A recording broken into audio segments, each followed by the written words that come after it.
I'm Mark Evans, and welcome to Marketing Spark, the podcast that delivers insight from marketers and entrepreneurs in the trenches in 25 minutes or less. I'm fascinated by how entrepreneurs develop ideas for businesses. Sometimes it's an obvious problem. Sometimes it's an itch that needs to be scratched. Sometimes it's inspiration, like Richard Branson deciding to launch Virgin Airlines after he missed a connecting flight to visit a young lady in the Virgin Islands. On today's podcast, I'm talking to Laura Valvasori, who, depending on how you look at things, stumbled upon a new and exciting business idea or was struck by inspiration. Welcome to Marketing Spark, Laura. Thank you, Mark. It's so nice to be here.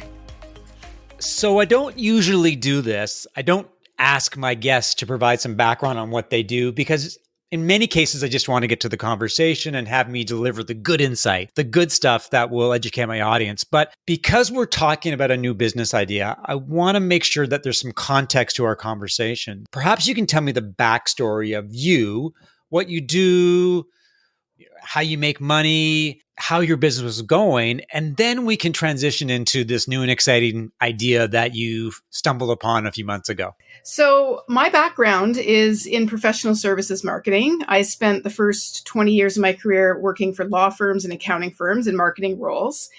And actually next week is 8 years since I decided to leave the corporate world. I was working for an accounting firm and I was working with private companies and I was doing marketing targeted at private companies. And I was meeting a lot of business owners that were, when I told them I was doing marketing, they would say, oh, well, we kind of do some marketing. And it became very clear that they didn't really have a big picture plan. And they often had a very junior person or no person doing marketing in any kind of strategic way. So I left with the intention to help private companies and businesses create big picture marketing plans and then figure out how to move that into action.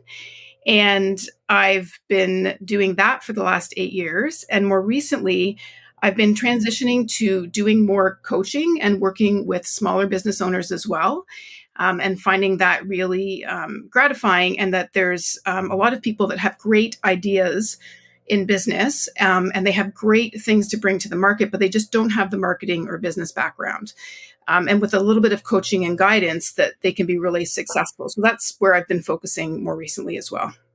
So as a self-employed entrepreneur, also focused on marketing, and I know the ups and downs of running a business, and the fact that you've been in business for 8 years is a major accomplishment. It's hard out there. It's a 24/7 type of endeavor, and being able to run your own business and be the master or mistress of your own domain is a major accomplishment. So congratulations on that. What we've seen over the last year is that digital marketing is red hot. Everybody seems to be busy. Consultants, full-time employees, part-time employees, freelancers. You must be busy. I mean, your business must be intense these days. Yeah, it was at the beginning of the pandemic. I think a lot of businesses panicked and there was a few projects that I was about to start that were frozen. And that's understandable. But I think that people then started realizing that marketing is more important than ever right now and that they needed help. So yes, I've been very busy.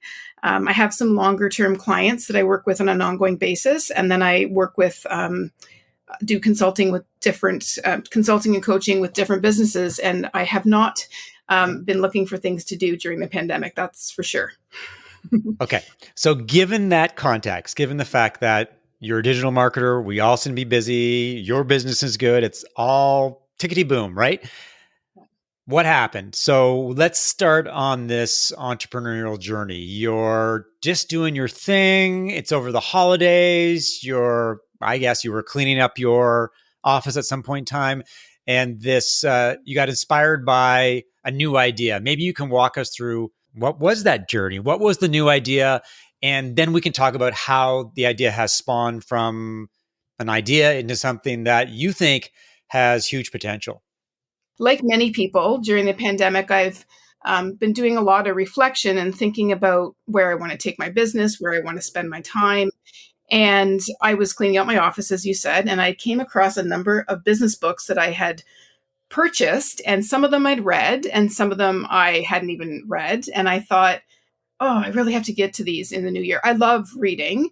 I'm an avid reader, but I either hadn't quite got to those books or I'd read them, but I hadn't really put any of the ideas into practice. So I had that in my mind, and I was out for a walk and I was thinking about the year ahead and what I wanted to create more of in my life. And I wanted to create more brainstorming and connecting with great people and bring this love of reading in. And all of that was kind of going through my head. And I had this idea and I thought, well, what if I created a book club that was focused on reading business books, but in the context of actually applying the learnings?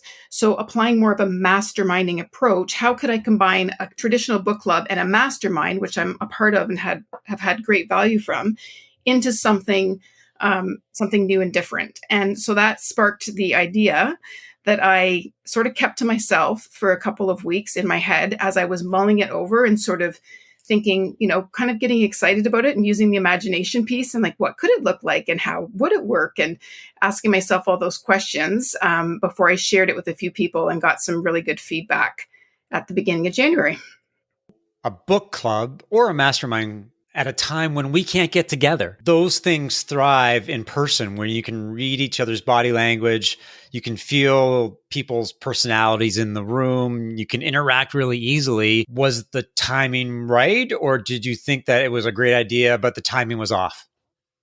I actually thought the timing was ideal because I feel more now than ever, people need connection. I know that there's a lot of talk about, people being fatigued with Zoom and that type of thing. But the reality is, as a small business owner, if you're trying to figure this all out on your own, it can feel very isolating and lonely. And to stay motivated, it's difficult to stay motivated sometimes, especially in this environment. So I actually felt like the time was exactly right to do it. If I could figure out how to do it in a way that would be engaging and help people get to know each other, and a format that would bring in some accountability, but also use that masterminding approach to get people into action. I love the idea that you mentioned accountability. So I have a confession to make. I read a lot of business books, or more accurately, I start a lot of business books and I get about 20, 25 pages in and I get bored. And a couple of things happen. One is I get the point. They've made their argument about, I believe this should happen, and the story loses its, I guess, novelty. And the other thing is you get into a business book and you're sort of in for the long haul and you're not motivated and you don't have anybody sort of, patting you on the back or somebody to discuss it with. And then you kind of lose your kind of interest fades, even though it's a good book. And I think what your business, which is called the Business Book Collective, does is finds a new way for people to really embrace and get value out of books. Is that kind of the philosophical foundation? Absolutely. And when I started it, I thought that the accountability piece, as far as accountability to do the reading, to finish the book, was one of the real value propositions. But what I've quickly realized is it's the community that's formed that is supporting each other. There was one member we were reading the book, Building a Story Brand. And there was a concept in the book that she didn't quite grasp as to how it would apply to her business. And so she shared that in the Facebook group. So we have a Facebook group that's really active. And she shared that and asked for feedback. And she got a number of answers. And she said to me after, she said, when I came across that concept, if I'd been reading this book on my own, I probably would have just got frustrated and put the book down and thought, oh, it's not for me. But because I now worked through that with the help of the other people, I've continued reading and I've actually applied this in my business and it's amazing. So it's the accountability, but it's the community in the way that you're supporting each other, because it's all people from different backgrounds, different levels of experience, different industries. So people have experience to share because of what they've done in their own business that is helping other people move past hurdles and actually implement things that they're thinking of. So let's take a step back and explain how the Business Book Collective works. How do you pick the books? How do people join? How do you get together? Get into the mechanics of how this great idea actually turned into reality. Sure. So I launched it in January with the intention to start for February. And I picked the first two books. So we read Clockwork and Building a Story Brand, which are two foundational books that I think are great for small business owners. So I chose the first two books. And then beyond that, we are crowdsourcing the reading list. So all of the members contribute ideas and then we vote 3 months at a time. So that's how we pick our reading list. So the book we're reading now for April is Atomic Habits. And then the way that it works is, so we have the reading happens over 1 month, and I divide the reading out over the first 3 weeks of the month. So every Sunday, you get an email that is a reading prompt that gives you guidance on what to cover for that week and what to be reading, and gives you some ideas of some activities that you can apply or some extra resources. So that goes out on Sunday, so you're set to read during the week. And then on Friday afternoons, you get a collective wisdom email that asks you to submit the answers to 4 questions. What are your key takeaways? What can you apply in your business? What questions would you have for the collective? And are there any resources you could share with the group? So those come back to me, and I use those to guide conversations in the Facebook group that is very active, and people engage. And so I spark some conversations, and then people also engage in the group throughout the month. And then on the last, well, it's been the last Thursday of the month, but I'm just introducing a second group on Wednesdays. We do a 90-minute call together. And the 90-minute call, the first 30 minutes is a general discussion where we talk about some of the key takeaways from the book. And then we split out into breakout rooms twice. And in the breakout rooms, we use a specific masterminding formula for those sessions that are happening, where one member presents their challenge or their idea, and then the other 3 members give their feedback. So it's a 20-minute session, and it's very structured on purpose so that we can get the maximum brainstorming to happen. And then we come back together as a group and we do a share back, do the second group, share back, and then we wrap up. So it's a pretty intense 90 minutes, and the group is so engaged, and everyone is just contributing a lot, and they're getting so much out of those little mastermind groups because they're getting practical ways that they can help implement some of the ideas in the book. Once you came up with the idea and you developed the framework for this program, how do you get started? Like, how did you get the word out? How did you convince somebody that I've got this new idea? You're going to have to read a book every single month. You're going to have to you're going to have homework to do, and you're going to have to talk about it for 90 minutes. That's a big ask for a lot of people who have a hard time reading business books, period. Where did you start? Did you go on Facebook? Did you talk to your friends? Did you hit up LinkedIn? Where does the initial traction happen? So a lot of different things. So I started by sitting down on my desk on, I think it was the 4th of January. And I'm like, what is this thing? Like, how does this thing in my imagination become something? So I started by creating a sales page that outlined what I thought the value would be and how it works, just to kind of get it into a form that I could communicate it to someone. And then I started going to my social networks. So I announced it, I think, on the 7th of January, with an intention to start on the 1st of February. So it was a pretty big goal. And then I just started getting really active through my social media channels. I started reaching out one-to-one through people I thought would be a good fit through my LinkedIn network. I was just all over the place, talking to anyone who would listen to the idea. And to my delight, I had a number of people that were really excited right out of the gates. They saw the value and the potential, and they signed on. So that was the beginning of how it worked. So that's been how it's kind of grown. And then members have brought other members in, and it's just kind of starting to grow organically to the point where I'm adding a second group. How big is your first group? And then how big do you want the second group to be? So I have 22 members in the first group, and I've decided to cap it at 24 members because I've realized that there's a sense of intimacy that's developing within that group as far as the level of trust and comfort of sharing on the calls. And I want to keep it to a size that we can continue to nurture that. So I'm going to cap the group that meets on Thursday evening, the last Thursday of the month, and I'm going to add a second group with another 24 spots. And I'm going to have both of those groups in the Facebook group. So they'll get the benefit of the larger community through the Facebook interactions, but the calls will be in those 2 smaller groups. Right. So what's interesting to me is that you are just 3 months into this new exciting business idea, and you're already running into the question of scale and how you grow this thing. And that's when we started talking about doing the podcast, that was one thing that really got me interested because it's one thing to have an idea, and we all have business ideas. It's another thing to launch it and hopefully get an audience.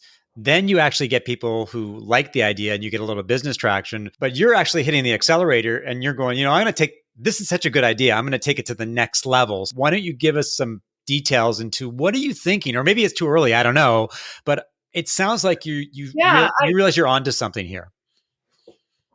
Yeah, I have. I realized that I'm onto something, and I realized that it is such a valuable resource for people to be a member of, but that I will only be able to grow it on my own to a certain scale. So I'm actually thinking about, as the next level is certifying facilitators, because I realize that what I've created, there's been a lot of work, to be fair, that's gone into creating the whole back end of the system to make what I explained work. There's a lot of setup and pieces of the puzzle that make it run smoothly and engage people.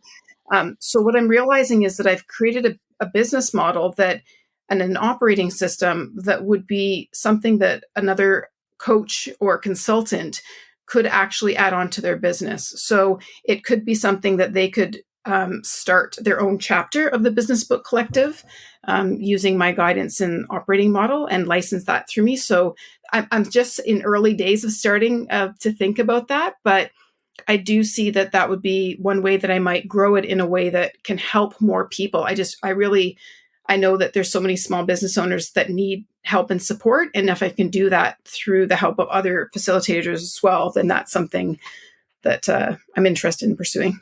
I'm interested in the entrepreneurial mindset because it's easy to start a little business on the side and it's fun and you make some money and that's one thing. But there are entrepreneurs that once they land upon a good idea, they go all in on it. Not to say you're going to go all in on this idea, but it's the store owner who opens one store and it's super popular. And before you know it, he's got a second store and a third store. And on one hand, you say that person is being super aggressive and very ambitious. On the other hand, you have to acknowledge the fact that they see an opportunity. They want to capitalize on it as much as they can.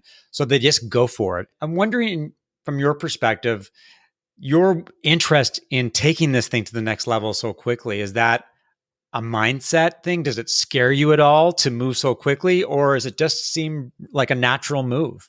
It actually is kind of a new way of approaching things for me, to be honest. So I'd say my previous way of doing things would have been, even in the launching of it initially, I would have had to have mapped out every single detail and known the answer to every single thing. But I've been doing a lot of mindset work over the past year, and my approach has changed so that I feel like I had this inspired idea that came to me for a reason, and that I have nothing to lose in trying to bring it to market and see if it has legs, number one. And knowing that I will figure out the pieces as I need to figure out the pieces, that I don't have to have, there's a level of vision you have to have as an entrepreneur, but there's also a level of faith and trust that you have to have that the idea will grow and evolve as it's meant to. So I've really approached it differently than I would have in the past. So I probably wouldn't have moved into this idea of scaling so quickly in the past, but it's really a shift that I've had in the last year. I'm doing a lot of mindset work. Do you think that having to spend a lot of time at home being introspective and having time to think about things has been a key part of that process? Yeah, I think it has. I think that, just before the pandemic happened, I was at a point where I was really stressed in my business. I had a lot of projects going on. And I often joke with my kids that I may have accidentally manifested the pandemic, because I was saying, like, I just need the world to stop for a minute so I can get my head on straight about where I'm trying to take my business and what I'm focusing on, and some of that self-reflective time. So yes, I got more than I probably asked for. Right. But yeah, it has been a really introspective time for me, and I'm really grateful for that. A couple of cool questions about business books. From the business books that you've read over the years, and as you now get into the business of having selected books and walking people through books, what makes for a good business book? Because a lot of them strike me as being something that could be probably about 50 pages or 25 pages. From your experience, what is a good business book? Like what makes a book read so well that you actually read the whole thing? I think there's maybe two kind of classes of business books, if you will. One, I think, is the ones that really try to make you shift your thinking in some way. So if they catch you so opposite to what the way that you're operating right now, I think that catches your attention.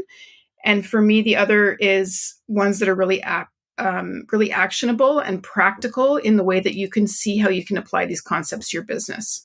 If the book is so general and so theoretical, then it's difficult for me to get engaged in the book and feel like it's worth my time. But books like the ones that we've read, the two books I always recommend are Clockwork, How to Design a Business That Runs Itself, and Building a Story Brand. Those are two great, one operational and one marketing, that are very, very practical in nature, and they have tools and things that you can apply to your business and make a difference very quickly. Final question, in terms of, other than those two books, is there another book that you would say that this is a must read? Like for me, I guess the most recent book was Shoe Dog by Phil Knight, The Story of Nike. That was a business book that I loved. But what about yourself? Anything come to mind? I'm just looking up and laughing because Marketing Spark is on my shelf up there. That's my book, by the way. Exactly. Your book. I'm just trying to think. I'm just getting into reading Business Made Simple by Donald Miller. That is a good one. You've caught me off guard. I can't think of one right now, but I know that like Building Story Brand is a book that I recommend over and over to people because of the practical nature. So if you're looking for one book, that's my pick. Final question is, where can people learn more about you and the Business Book Collective? Sure. So my business website is goodtogrowmarketing.com, or you can also learn about the Business Book Collective at businessbookcollective.com. Awesome. Well, thank you for the time and thank you for the insight, and congratulations on the new idea and continued success. If there's any way that people can get more value out of business books, I'm all for it. Well, thanks for listening to another episode of Marketing Spark. If you enjoyed the conversation, leave a review and subscribe via iTunes, Spotify, or your favorite podcast app. For show notes of today's conversation and information about Laura, visit marketingspark.co/blog. If you'd like to learn more about how I help B2B SaaS companies as a fractional CMO, strategic advisor, and coach, send an email to mark@markevans.ca. I'll talk to you next time.